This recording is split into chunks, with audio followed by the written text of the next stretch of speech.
Hello everyone, आप सभी का स्वागत है हमारे चैनल स्टडी को क्लासेस में। तो इस वीडियो में हम बात करेंगे कि तुर्कों का आक्रमण, भारत पर तुर्कों का आक्रमण। तो फर्स्ट वीडियो में हमने भारत के तुर्कों का आक्रमण पर से पढ़ लिया था। तो आज हम सेकंड पार्ट पढ़ेंगे तुर्कों का आक्रमण के लिए। तो सबसे पहले आप हमारे चैनल पर नए हैं तो चैनल को सब्सक्राइब जरूर कर लीजिए, ठीक है, जिसपे हम पूरे मध्यकालीन इतिहास को हम इस वीडियो पर अपलोड चैनल पर अपलोड करने वाले हैं। तो आप चैनल को जरूर सब्सक्राइब कर लीजिए, ठीक है। तो सबसे पहले बात करते हैं कि हमने फर्स्ट वीडियो में तुर्कों के आक्रमण से मोहम्मद गजनवी के बारे में आपको बताया था कि जैसे उसमें फर्स्ट पार्ट में मोहम्मद गजनवी की मृत्यु के बाद गजनी वंश का अंत हो जाता है, ठीक है। और उसके बाद जो है 1121 में गयासुद्दीन महमूद ने अधिकार कर लिया और भाई मोइनुद्दीन वहां का शासन बन गया, ठीक है।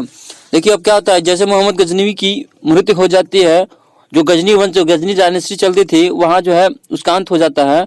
और उसके बाद 1173 में गयासुद्दीन महमूद ने अधिकार कर लेता है। कहाँ पे? गजनी वंश में, ठीक है। गजनी वंश कहाँ पर है? ये अफगानिस्तान का कोई शासक हुआ करता था, गजनी वहां का है, बता रहे हैं, ठीक है।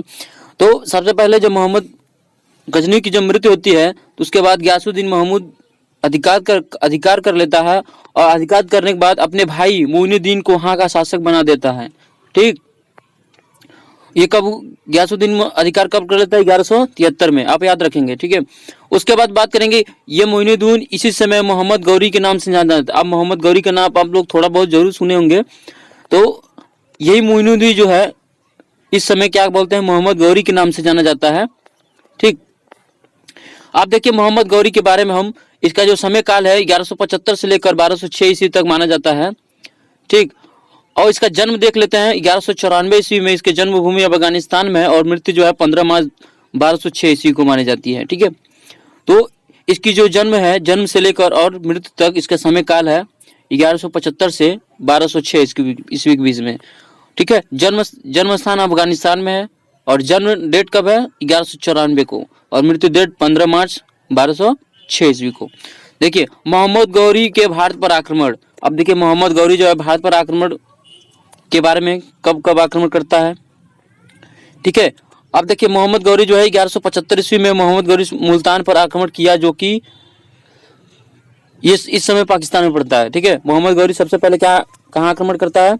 ये जो है मुल्तान पर, मुल्तान जो है अब पाकिस्तान में अभी पड़ता है, ठीक है। और मुल्तान पर आक्रमण करता है कब, किस ईस्वी में? 1175 ईस्वी में, ठीक है। तो आप याद रखिएगा। उसके बाद मोहम्मद गौरी जो है 1178 में गुजरात पर आक्रमण के लिए वहां का शासक मूलराज द्वितीय यानी मोहम्मद गौरी माउंट आबू पर परास्त कर राजस्थान में स्थित है, ठीक है। अब देखिए क्या करता है मोहम्मद गौरी, अगला टारगेट जो है 1178 में उसने गुजरात पर आक्रमण किया। और उसके बाद जो है वहां के शासक मूलराज द्वितीय यानी भीम सेकंड को बोल सकते हैं, उसने मोहम्मद गौरी ने उसको पराजित करके उसके बाद माउंट आबू पर अधिकार कर लेता है। उसके बाद माउंट आबू जो कहाँ है? राजस्थान में स्थित है, ठीक है। नेक्स्ट, और देखिए भारत में गौरी की ये पहली पराजय थी। देखिए क्या होता है कि, सॉरी आप लोग को थोड़ा सा मिस्टेक बोल दिया हम। क्या करता है कि जो मूल राजदूती जो है ये मोहम्मद गौरी को 1178 में पराजित कर देता है, ठीक है। और पराजित करने के बाद, और ये मोहम्मद गौरी के भारत पर पहली पराजय थी, ठीक। अब देखिए भीम द्वितीय ने मोहम्मद गौरी को हराने के बाद छोड़ दिया। अब देखिए क्या करता है, जो मूल राजदूतीय था वो मोहम्मद गौरी को हरा दिया था और हराने के बाद जो है उसको छोड़ दिया था, उसको मृत्यु दंड नहीं दिया था, ठीक। उसके बाद देखिए उसके बाद मोहम्मद गौरी क्या करता है कि छोड़ने के बाद फिर वो कब अटैक करता है? 1169 को, ठीक, यानी 79 को अटैक करता है। मोहम्मद गौरी ने सिंध पर अधिकार कर और कश्मीर पर अधिकार कर लिया। अब देखिए मोहम्मद गौरी क्या करता है कि 1189 ईस्वी को क्या करता है, ये सिंध और कश्मीर पर क्या कर देता है? अधिकार कर लेता है, ठीक है। उसके बाद देखिए ये मूल राजदूती से हारने के बाद फिर जो है 1179 ईस्वी को ये क्या करता है? सिंध और कश्मीर पर क्या करता है? अधिकार कर लेता है। उसके बाद जो है फिर अधिकार करने के बाद जो है अब बात करते हैं कि नॉर्थ इंडियन यानी जो नॉर्थ इंडियन है जैसे दिल्ली, अजमेर, सांभम, ये जो स्थान है वहां का एक कोई शासक हुआ करता था। ठीक है, अब हम बात करते हैं नॉर्थ इंडिया। उसमें जब मोहम्मद गौरी जब कहाँ पे अधिकार कर लिया, कश्मीर और सिंध पर, सिंध और कश्मीर पर जब अधिकार कर लेता है तो उसमें नॉर्थ इंडियन साइड पर मतलब क्या हो रहा था, तो वहां देखते हैं दिल्ली और अजमेर, सांभर, कुछ स्थानों का नाम है। दिल्ली में अजमेर सावन क्षेत्र पर चालुक्य वंश चलता था, वहां का शासक पृथ्वीराज चौहान था। देखिए अब बताए ना कि क्या करता है, अब जो दिल्ली, अजमेर, सांभर जो क्षेत्र थे वहां एक चालुक्य डायनेस्टी चलता था, जहां का शासक क्या था, पृथ्वीराज चौहान था। तो पृथ्वीराज चौहान था। उसके बाद पृथ्वीराज चौहान का एक लेखक हुआ करता था जिसका नाम चंद्रबरदाई था। ठीक है, एग्जाम में बहुत बार पूछता है, अब जितने भी एग्जाम होता है उसमें पृथ्वीराज चौहान के लेखकों के बारे में बहुत ज्यादा पूछा गया है। इसमें पहला नाम आता है चंद्रबरदाई। ठीक है, अब देखिए मोहम्मद गौरी ने 16 बार पृथ्वीराज चौहान पर आक्रमण किया, लेकिन पृथ्वीराज चौहान पर आक्रमण किया और 16 बार पृथ्वीराज चौहान ने पराजित कर उसे माफ कर देता था। अब क्या कहते, देखिए 16 बार यानी पूछ दे कि मोहम्मद गौरी ने पृथ्वीराज चौहान पर कितने बार आक्रमण किया, 16 बार। अब देखिए मोहम्मद गौरी क्या करता है कि 16 बार पृथ्वीराज चौहान पर अटैक करता है और लेकिन 16 बार जो है पृथ्वीराज चौहान उसको माफ कर छोड़ देता है, माफ कर देता है। ठीक है, आई होप आपको समझ आया होगा कि क्या करता है कि मोहम्मद गौरी जो है पृथ्वीराज चौहान पर 16 बार आक्रमण करता है और 16 बार जो है पृथ्वीराज चौहान उसको क्या करता है, माफ कर देता है। उसके बाद जो है कुछ 1191 ईस्वी में एक बैटल लड़ा गया था, तराइन का बैटल। ठीक है, यह बैटल ऑफ तराइन। ठीक है, ये तराइन का युद्ध लड़ा गया था, ये पृथ्वीराज चौहान और मोहम्मद गौरी के बीच में लड़ा गया था, जो कि ये कहाँ पड़ता है, हरियाणा में स्थित पड़ता है। ठीक है, अब देखिए जैसे 16 बार आक्रमण करने के बाद जो फिर क्या करता है मोहम्मद गौरी, फिर जो है पृथ्वीराज चौहान पर अटैक करता है, आक्रमण करता है और आक्रमण करने पर उसने 1191 ईस्वी में युद्ध हुआ जिसको हम बोलते हैं तराइन का प्रथम युद्ध या बैटल ऑफ तराइन। ठीक है, यह युद्ध पृथ्वीराज चौहान और मोहम्मद गौरी के बीच में हुआ। ये इंपॉर्टेंट है कि आप पूछ दे कि एग्जाम में कि तराइन का प्रथम युद्ध किसके बीच में हुआ था, ये पृथ्वीराज चौहान और मोहम्मद गौरी के बीच में। कब हुआ था, 1191 ईस्वी में। ठीक, और ये जो है कहाँ हुआ था, हरियाणा में हुआ था। ठीक, देखिए तराइन के युद्ध में पृथ्वीराज चौहान ने मोहम्मद गौरी को पराजित कर दिया और पराजित करने के बाद मोहम्मद गौरी फिर से माफी मांग ली और पृथ्वीराज चौहान ने माफ कर दिया। अब देखिए ये कैसी नौबती है यार कि क्या करता है कि फिर जो है तराइन के युद्ध में फिर मोहम्मद गौरी पृथ्वीराज चौहान से हार जाता है और उसके बाद जो है वो फिर क्या करता है, हारने के बाद पृथ्वीराज चौहान से माफी मांग लेता है और पृथ्वीराज जो चौहान था वो बहुत ज्यादा दयावान था और बहुत ज्यादा निष्ठावान भी था, इसके वजह से उसको क्या कर दिया, फिर से माफ कर दिया। ठीक, अब हम बात करते हैं कन्नौज की। कुछ कन्नौज जगह है, कन्नौज की बात करेंगे। वहां एक वंश चलता था जिसे हम गढ़वाल वंश बोलते थे। ठीक है, अब देखिए कन्नौज एक स्थान जो है वहां पे एक वंश चलता था जिसे हम बोलते हैं गढ़वाल वंश। ठीक है, कन्नौज में ये उत्तर प्रदेश में स्थित है। ठीक, जो कन्नौज है ये उत्तर प्रदेश में यूपी स्टेट में वगैरह में स्थित है। वहां एक गढ़वाल डायनेस्टी चलता था। ठीक, देखिए इस गढ़वाल वंश में एक शासक था जिसका नाम जयचंद था। सॉरी ये जो लाइनिंग जो है लिखने में थोड़ा सा टाइपिंग में थोड़ा दिक्कत हुआ, तो पहले आपको समझा देते हैं बस। ठीक है, देखिए वहां एक गढ़वाल वंश चलता था, कहाँ पे, कन्नौज में, जहाँ का एक शासक हुआ कर जिसका नाम था जयचंद। ठीक, वहां का एक शासक हुआ करता जिसका नाम था जयचंद और उसकी एक पुत्री थी, जयचंद की एक पुत्री जिसका नाम संयोगिता था। क्या नाम था, संयोगिता। और जो संयोगिता थी वो पृथ्वीराज चौहान से क्या करती थी, प्रेम करती थी। यानी जो संयोगिता से प्रेम करता था कौन, पृथ्वीराज चौहान, और उससे क्या करना चाहता था, विवाह करना चाहता था। लेकिन जयचंद नहीं चाहता था कि पृथ्वीराज चौहान से विवाह हो। देखिए अब क्या चाहता था कि जो कन्नौज के राजा थे जयचंद, वो उसकी एक पुत्री थी जिसका नाम संयोगिता था, और पृथ्वीराज चौहान जो है उसकी पुत्री संयोगिता से प्रेम करता था और उससे विवाह करना चाहता था, लेकिन जो है जयचंद नहीं चाहता था कि पृथ्वीराज चौहान के साथ उसका विवाह हो। यही मुद्दा है आगे चल के पृथ्वीराज चौहान की पराजय के कारण बनेगा। ठीक है, अब देखिए तरान के प्रथम युद्ध में पृथ्वीराज चौहान मोहम्मद गौरी को हरा देता है। उसके बाद सेकेंड बैटल तराइन आता है, तराइन का द्वितीय युद्ध आता है।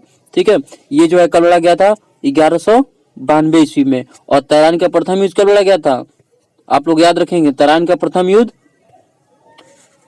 तराइन का 91 में लड़ा गया था और 92 में सेकेंड बैटल लड़ा गया था, आप बहुत याद रखिएगा। ठीक है, तो अब सेकेंड बैटल होता है तराइन का, इसमें जो है सेकेंड बैटल में क्या होता है देखते हैं हम।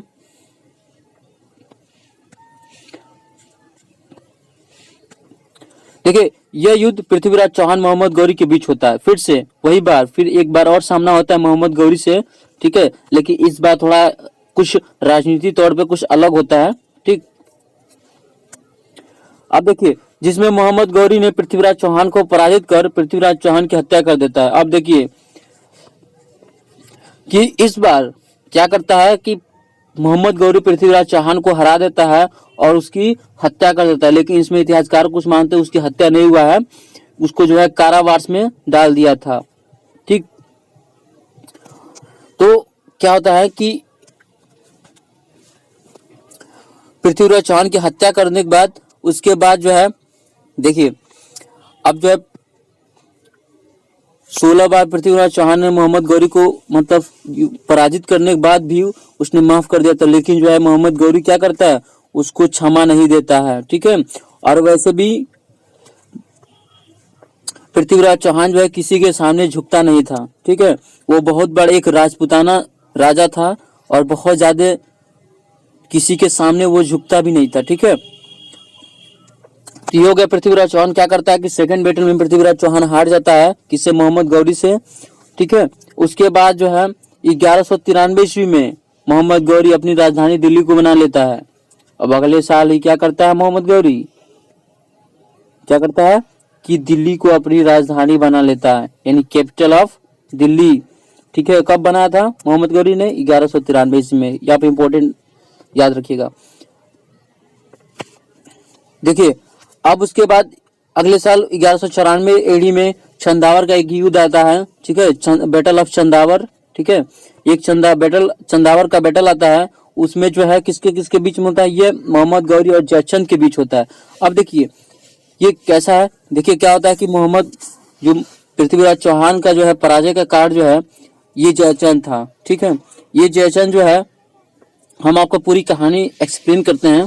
देखिए जैसे फर्स्ट बैटल में तराइन के फर्स्ट बैटल में मोहम्मद गौरी हार जाता है और क्या करता है, अब हम बताए ना कि जो कन्नौज के राजा जो जयचंद थे वो उसकी एक पुत्री थी जिसका नाम था संयोगिता, उससे पृथ्वीराज चौहान क्या करता था विवाह करना चाहता था, लेकिन जो है उसके पिता जयचंद नहीं चाहते थे उसके साथ विवाह, लेकिन जयचंद ने एक दिन मतलब संयोगिता का स्वयंवर रचाया और उसमें सभी राजाओं को आमंत्रित किया, लेकिन पृथ्वीराज चौहान को आमंत्रित नहीं किया।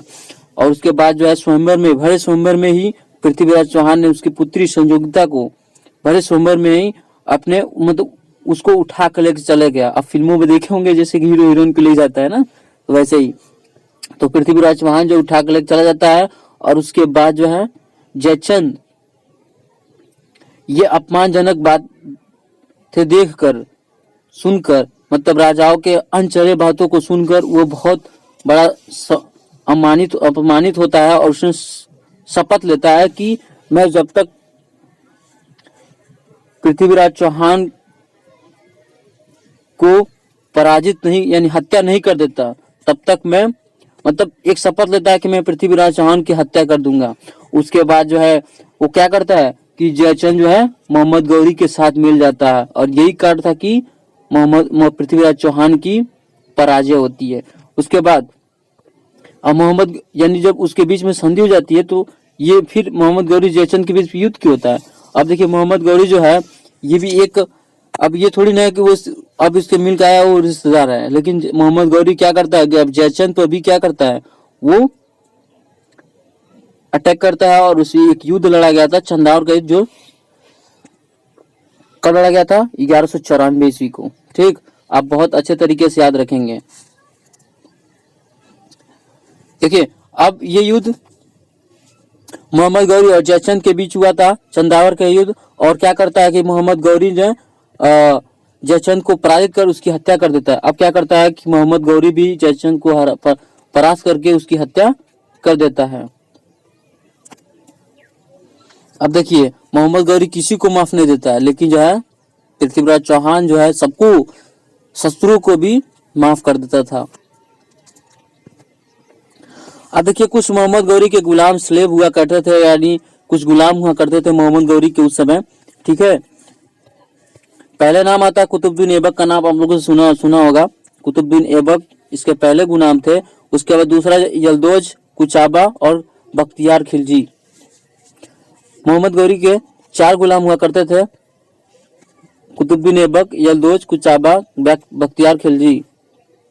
ठीक, देखिए 1194 में मोहम्मद गौरी वापस गजनी लौट जाता है। उसके बाद जो है मोहम्मद गौरी क्या करता है कि वो अपने गजनी लौट जाता है 1194 ईस्वी को। ठीक, और मोहम्मद गौरी जाने के बाद गुलाम कुतुबुद्दीन ऐबक शासक बन गया और कुतुबुद्दीन ऐबक कुछ भवनों का निर्माण कराया।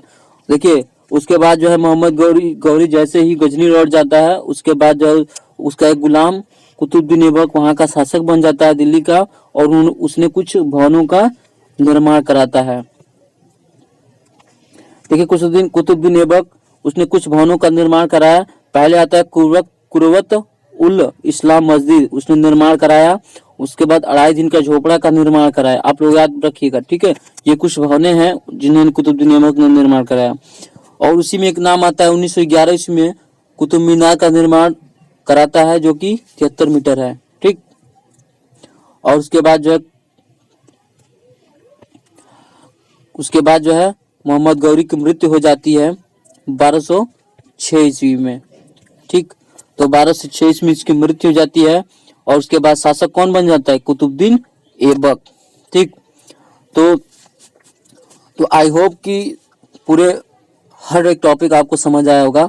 ठीक है, आप हमारे चैनल को आप जरूर सब्सक्राइब कीजिए। ठीक है, क्योंकि जो है मैं पूरे मध्यकालीन इतिहास इस चैनल पर अपलोड होने वाला है। ठीक है, ये दूसरा पार्ट था। Thank you for watching.